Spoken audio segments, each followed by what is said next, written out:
भान नहीं, कौन हूं, कहां हूं, क्या कर रहा हूं, कोई भान नहीं। ये स्वाभाविक सहज स्थिति प्रकट होती है जो बाहर से दूसरे को देखने में निद्रा जैसी प्रतीत होगी। ना वो तंद्रा है ना वो निद्रा है, एक अलौकिक स्थिति। स्वाभाविक गाढ़ चिंतन हो रहा है, मैं चिंतन कर रहा हूं, ऐसी भी स्थिति नहीं है। मैं डूब रहा हूं, ऐसी स्मृति भी नहीं है। मैं हूं, ऐसी सत्ता भी नहीं रह गई। केवल चिंतन ही चिंतन। जब कृपा होती है तो उपासक इस बात में स्थित हो जाता है, उसका गाढ़ चिंतन चलता रहता, उठते बैठते चलते फिरते हर समय। तब वो देख पाता है प्रभु की रूप माधुरी, दिव्य लीला, स्वाभाविक सहज। अपने आप कोई पद चल रहा है, उसकी लीला चल रही है, वो उसमें डूबता चला जा रहा है। चाहे बाहर से कितना संगीत बज रहा हो, कुछ नहीं सुनाई दे रहा। चाहे बाहर हजारों बैठे हो, कुछ नहीं दिखाई दे रहा। एकमात्र इष्ट देव, ये उपलब्धि है। ये उपलब्धि लालच बढ़ाने पर मिलती है। जब लालच बढ़े इस बात का कि कब मैं, जैसे भोरी सखी कह रही, मैं सठ हूं, पर वैसे आप दयालु हो, पर मेरे प्रति निष्ठुरता क्यों कर रही हो? हेरत टेरत, बार बार मैं आपके मार्ग को हेर रही हूं, पुकार रही हूं, पर आप मुझे दिखाई नहीं दे रहे। व्याकुलता, ऐसा लालच प्रियालाल से मिलने का कि अन्य कोई लालसा, अन्य कोई चाह रह ही न जाए। इस चाह की यही मानता है कि हर चाहों को मिटा देती है। श्रीपाद प्रबोधानंद जी कह रहे हैं, वृंदावन में तो बहुत जल्दी ये लाभ प्राप्त हो जाता है, क्योंकि ये सिद्ध प्रेम भूमि है। जिसका थोड़ा भी उपासना में अपनापन हो रहा है, वो बहुत जल्दी यहां लाभ प्राप्त कर सकता है। बहुत महामहिम भूमि है। परम पद की प्राप्ति देवर्षि नारद जी की प्रेरणा से ध्रुव जी को मथुरा में हुई, क्योंकि मथुरा नित्य कृष्ण को वास, निस्दिन श्याम न छाड़त पास, तासु सकल लीला कही। निरंतर श्री हरि की उपस्थिति पाई गई है मथुरा में। ये मथुरा बहुत बड़ा पावन स्थान है। अटल पदवी की चाह होने के कारण मधुपुरी तक उनका प्रवेश हुआ, पर ब्रज में एक कदम भी नहीं रख पाए ध्रुव जी, क्योंकि ध्रुव जी के हृदय में चाह है अटल पदवी की, और ये देश चाह रहित महापुरुषों का है। किसी भी लोकांतर की कोई भी सुख की चाह नहीं, तब प्रिया प्रीतम से मिलने की छटपटाहट हृदय में होती है।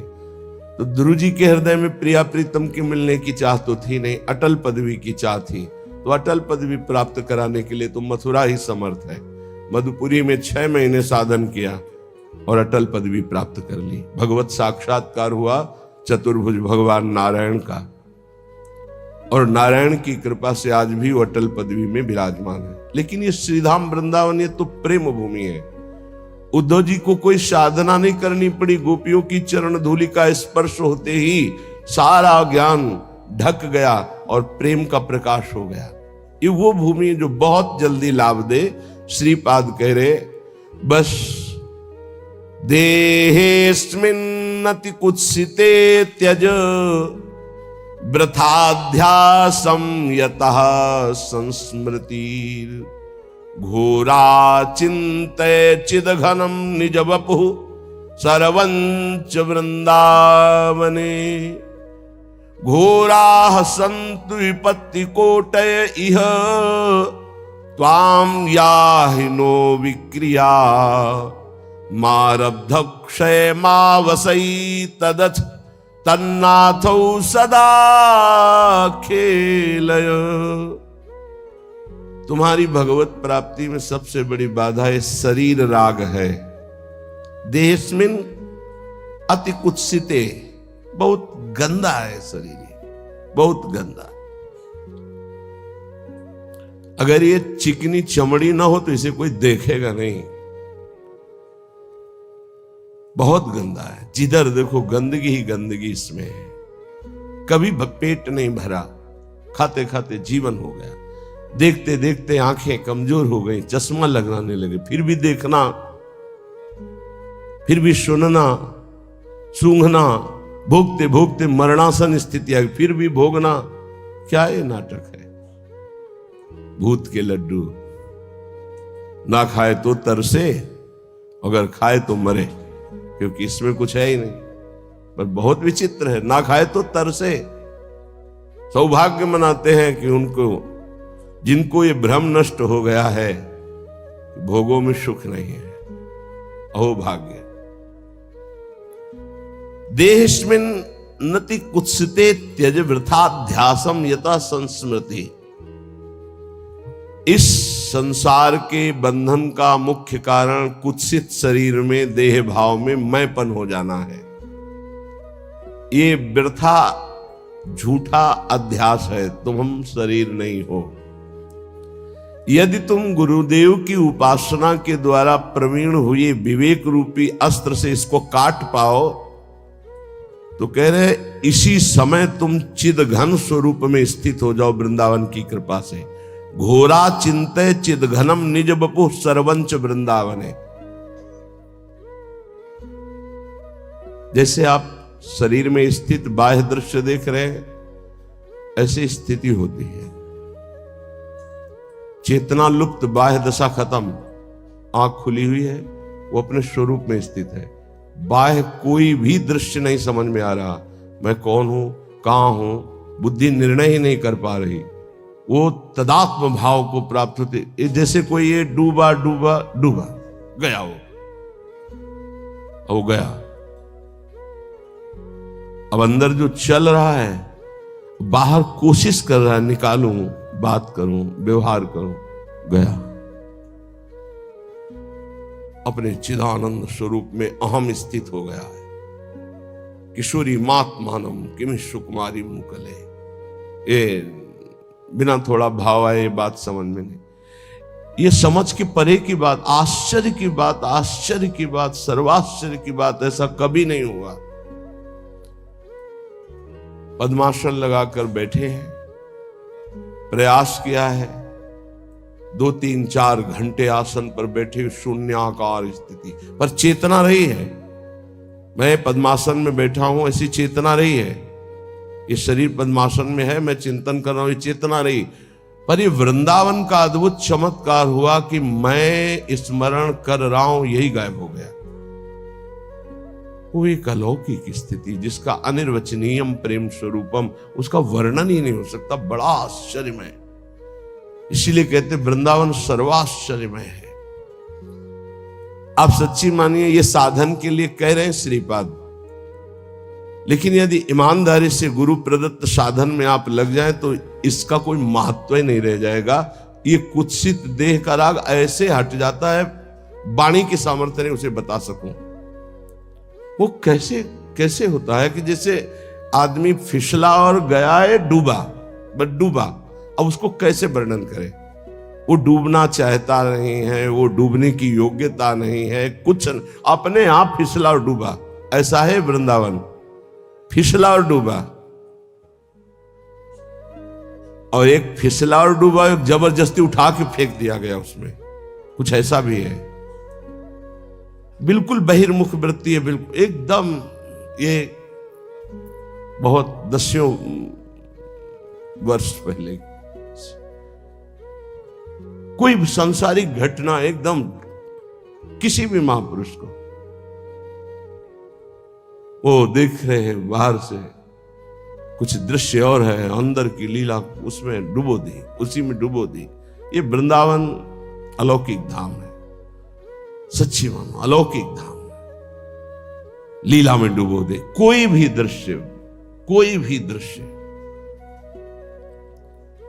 देहस्मिन नति कुत्सिते त्यज वृथाध्यासम यतः संस्मृति।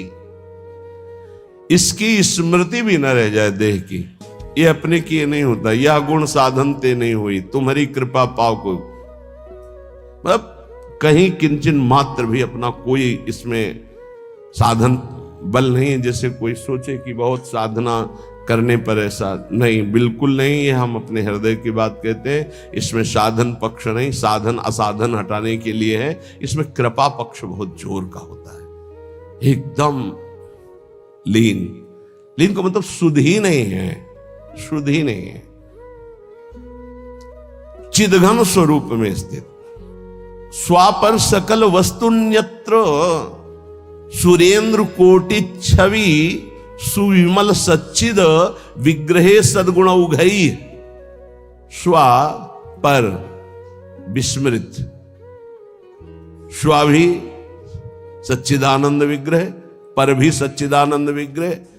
वस्तुन्यत्र सूर्येन्दु कोटि छवि सुविमल सच्चिद विग्रहे सद्गुण उघई। ऐसा स्वरूप प्रकाशित होता कि करोड़ों सूर्य चंद्र भी एक साथ उदय तो भी समानता नहीं हो सकती। ऐसा विग्रही सद्गुण उघई, समस्त सद्गुण उसमें प्रकाशित हो जाते हैं। वृंदावन की ऐसी कृपा। बहिर्गत दृगंतर धैर्य मालम्य नित्य स्मृति हृदिवश वृंदारण्य मन्यान अपेक्षा।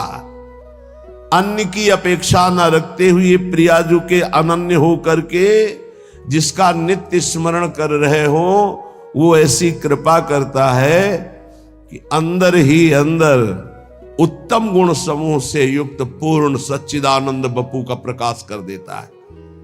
घोरा संत विपत्ति कोटई तुम याहि नो विक्रिया। चाहे तुम्हें घोर विपत्ति अपमान आवे, लेकिन वृंदावन का आश्रय मत छोड़ देना, नहीं वो वस्तु जो प्राप्त करने की बात करे वो नहीं मिलेगी। कैसे बहुत विचित्र दशा आती, ये कभी हमने पढ़ा नहीं, ये कभी अनुभव नहीं किया, जीवन में नहीं अनुभव किया। चाहे जैसी परिस्थिति हो, आप धाम मत छोड़ना, वो वस्तु धाम प्रदान करता है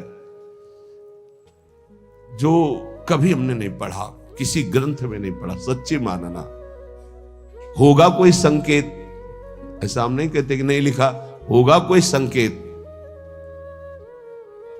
पर कहा है आओ समाधि भीतर, आप हुआ। लेकिन यहां देखा कि समाधि भीतर आओ नहीं, उठा के फेंक दिया गया है। ये कभी भी हो सकता, कभी भी चलते चलते हो सकता है, पढ़ते पढ़ते हो सकता है, बैठे बैठे हो सकता है, प्रसाद पाते पाते हो सकता है। खत्म प्रसाद की वृत्ति, पाने की वृत्ति खत्म, पाने वाला खत्म। घंटों पूज्य भाई जी महाराज या माता जी राधा बाबा को घंटों, बाबा मुख में कवर चबाओ इसको, बाबा इसको लील जाओ, बाबा मुंह खोलो, घंटों लगते प्रसाद पवाने में। शुद्ध ही नहीं, बाह्य शुद्ध नहीं। राधा नाम सुना, कदम लड़खड़ा गए, गर्मी का समय, छत एकदम गर्म है, घंटों हो गए उसी स्थिति में खड़े। भाई जी ने कहा राधा बाबा कहां है? पता नहीं, खोज हुई, अरे ऊपर की खिड़की, शायद छत में गए, वहां सामने कीर्तन चल रहा था, असुर चल रहे, बाबा खड़े। शरीर की शुद्ध नहीं, भाई जी और माता जी दोनों उनको उठाकर समेट कर घर। दशा वृंदावन, वृंदावन का आश्रय है, गीता वाटिका में रह रहे, आश्रय वृंदावन का, स्थिति वृंदावन की। यहां कोटि कोटि विपत्तियां आ जाएं, कोटि कोटि विकार आ जाएं, तो भी विचलित मत होना। बहुत ही हिम्मत की बात है। कल आपको ध्यान होगा, श्रीपाद कह रहे थे, यदि हमसे लव मात्र के समय भी भजन न बने तो भी मैं वृंदावन नहीं छोड़ूंगा। लव मात्र का भजन बिल्कुल न बने तो भी। बाहर में वैभव संपन्न होकर नहीं, यहां दरिद्र बनकर भिखमंगा बनकर जीवन काटूंगा। धन्य है वो जो ब्रजवासियों के घर पोछा लगाते हैं, रोटी पाते, वृंदावन वास करते हैं। लेबरी करते हैं या ऐसे छोटे मोटे कार्य करके गुजारा कर रहे, पूरे परिवार तिलक बच्चे से लेकर सब तिलक लगाए, राधा वल्लभ श्री हरिवंश, 2-4 घंटे रिक्शा चला लिए, नमक रोटी खा रहे, कैसे वास कर रहे हैं। इनके साथ छल कपट नहीं करना चाहिए। ऐसे जनों का अपराध फिर क्षमा नहीं होता, ध्यान रखना। जैसे किसी भी तरह से ऐसे लोगों के साथ छल कपट करे, वो मेहनत करके 100 रुपया जोड़ रहे हैं, अगर कहीं उनकी वास की व्यवस्था हो रही है, ऐसा कोई छल कपट न करे इनके साथ। इनका धन बिल्कुल आग समझो, जहां जाएगा अगर छल कपट से लिया तो ये आग लगा देगा, क्योंकि ये गरीब जन ये मेहनत से कमा रहे हैं। अगर इनका कोई छल कपट से किसी भी तरह अपकार करे तो फिर राम रोष पावक सो जरे। ये बहुत हम इन पर श्रद्धा रखते हैं, हम श्रद्धा रखते हैं। जो हमारे वृंदावन में ऐसे कष्ट सहकर वास करते हैं, उनके चरणों में हमें नमन करने का मन होता है, बार बार इनके चरणों में नमन करने की। ऐसे कष्ट में, क्योंकि वो देखा है जीवन सुख सुविधा पूर्वक वृंदावन में, तो उनको आभास ही नहीं होता मैं वृंदावन में हूं। एसी रूम में पड़े कई कई घंटे सो रहे हैं, खूब खाने पीने के लिए प्रमाद स्थिति की खूब बाहुल्यता है, धन्य है उसका जीवन। सत्संग भी सुनते हैं, हम उनको वहां भी देखते हैं, 2 बजे लाइन में भी देखते हैं, इसके बाद उनको हम रिक्शा चलाते भी देखते हैं। जैसे गाड़ी से जब जाते हैं तो देखते हैं उनको, गाड़ी से उतर के खड़े हो जाते हैं अपनी रिक्शा से, उनको रिक्शा चलाते भी देखते हैं। शाम के वाणी पाठ में भी उनको देखते हैं, मतलब भर का रिक्शा चला लिया, 2-4 घंटे जो पैसा आया, पूरे परिवार सहित तिलक लगाए, राधा वल्लभ सिंह चरणों में मन रखता है। जो हरिवंश को नाम सुनावे, तन मन प्राण तासुबन। हम तो कहते हैं भगवान ऐसी कृपा करें कि उदर पोषण और वस्त्र और वास के सिवा कोई कभी व्यवस्था ही ना करें। कोई भगवान कभी ऐसी व्यवस्था बड़ी ना करे किसी साधक की कि उदर पोषण और वस्त्र और उचित व्यवस्था के सिवा कभी ना करे, नहीं तो साधक आगे नहीं बढ़ेगा, उसी में सुख मान लेता है। और कृपा करें तो उदर पोषण की भी व्यवस्था ना हो, बार बार उसको विक्षेप, बार बार आसपास विपत्ति, बार बार ठोकर, तो सच्ची शरणागति उदय होकर वो माया पर विजय प्राप्त कर ले। दुर्भाग्य है उनका जिनको भगवान ने सुविधा दी है, हृदय की बात कहता हूं। दुर्भाग्य है उनका जिनके मोटे गद्दे हैं, एसी है, खान पान की भारी व्यवस्था है, सब कुछ। दुर्भाग्य है उनका। सौभाग्य है उनका जिनका उदर पोषण के लिए ब्रजवासियों के टूक का भरोसा हो, या जो गुरुदेव व्यवस्था कर दे और रूखा सूखा खा के जमीन पर सैन करके रात दिन दिनचर्या में लगे। सौभाग्य है उनका। घोर घोर विपत्ति वृंदावन में आ जाए या घोर घोर विकार हो जाए तो भी तुम विचलित मत होना, वृंदावन को मत छोड़ना। मारब्ध क्षय मावसई तदथ विक्रियाम आरब्ध प्रारब्ध। तुम्हारा प्रारब्ध क्षय हो रहा है, अगर विकार भी आ रहे तो प्रारब्ध का नाश हो रहा है।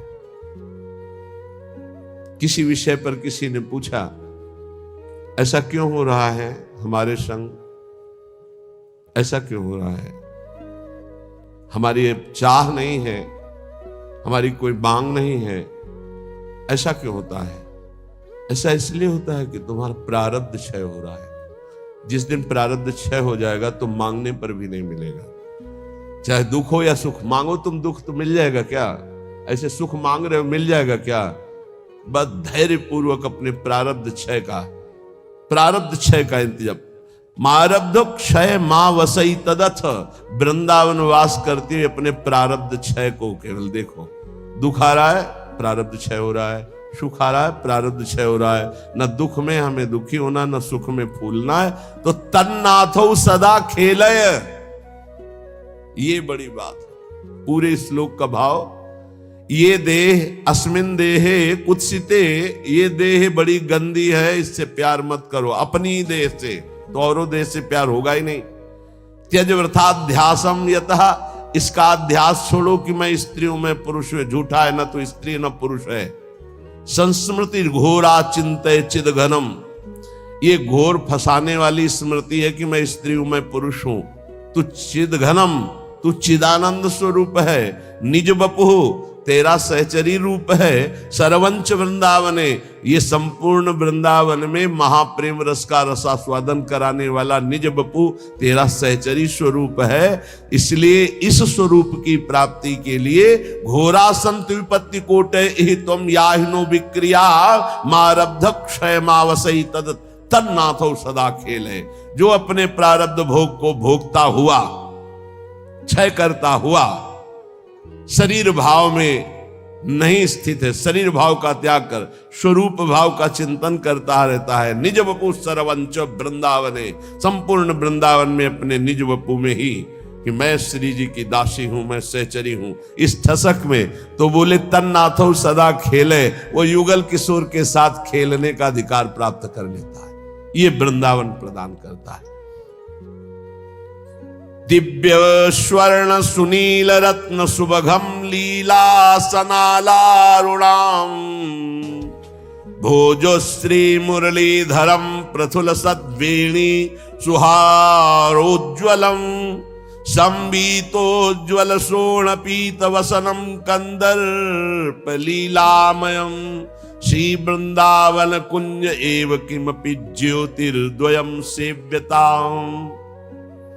उस उपासक को दिखाई देता है एक अनिर्वचनीय ज्योतिर्मय जोड़ी, दिव्य स्वर्ण सुनील रत्न सुभगम, एक दिव्य स्वर्णिम कांति श्री प्रियाजू और सुनील रत्न सुभगम, एक सुंदर इंद्रनीलमणि अद्भुत श्यामाभा सनालारुणाम भोज, उनके अरुण अरुण अधर, अरुण अरुण कर कमल, अरुण अरुण चरण कमल, अरुण अरुण नेत्र कमल, कैसे सुंदर। वो एक दूसरे के बाहु पर बाहु डाले हुए श्री मुरलीधरम, अधरों में श्री लालजू मुरलीधर के, एक कर कमल प्रियाजू के, एक प्रियाजू का लालजू, और दोनों एक कर कमल मुरली में लालजू का और एक कर कमल प्रियाजू, और दोनों मुरलीधरम, दोनों के अधरों में एक ही मुरली विराजमान और दोनों मुरली वादन कर रहे। एक के सिर पर मोर का मुकुट, एक चंद्रिका धारण किए हुए, एक पीतांबर परिधान और एक उज्जवल रक्त वर्णा चुनरी, अरुण वर्ण की चुनरी धारण किए हुए, ऐसे श्री युगल सरकार का साक्षात्कार उस उपासक को होता है जो ऊपर चर्चा हुई। राधा कृष्णो परम कुतुकाद्य लता पादपानाम चित्वा पुष्पादिक मुरविधम श्लाघमानो जुषाते। कभी कभी कौतुक श्री प्रिया प्रीतम लताओं से कहते झुक जा, मुझे पुष्प लेना, वो डाल झुक जाती। ये चिदानंद लताएं हैं। प्रिया प्रीतम पुष्प चयन करते, प्रिया प्रीतम, और एक दूसरे के ऊपर पुष्प डालकर ऐसे खेलते हैं। ऐसी शोभा हो रही है, दिव्य दिव्य पुष्प चयन करके पीतांबर में अरुण वर्ण की चुनरी में एक दूसरे के ऊपर पुष्प, नव किशोरी नव किशोर। और कभी कभी स्नानाद्यम यत् सरति कुरुता खेल, तो कभी सरोवर में, मान सरोवर में, कभी राधा कुंड में स्नान करके खेल रहे। मत माननी प्रियाजू लालजू समस्त सहचरियां जल क्रीड़ा कर रहे हैं। कभी कभी लालजू को घेर कर सब सखिया अंजलि से जल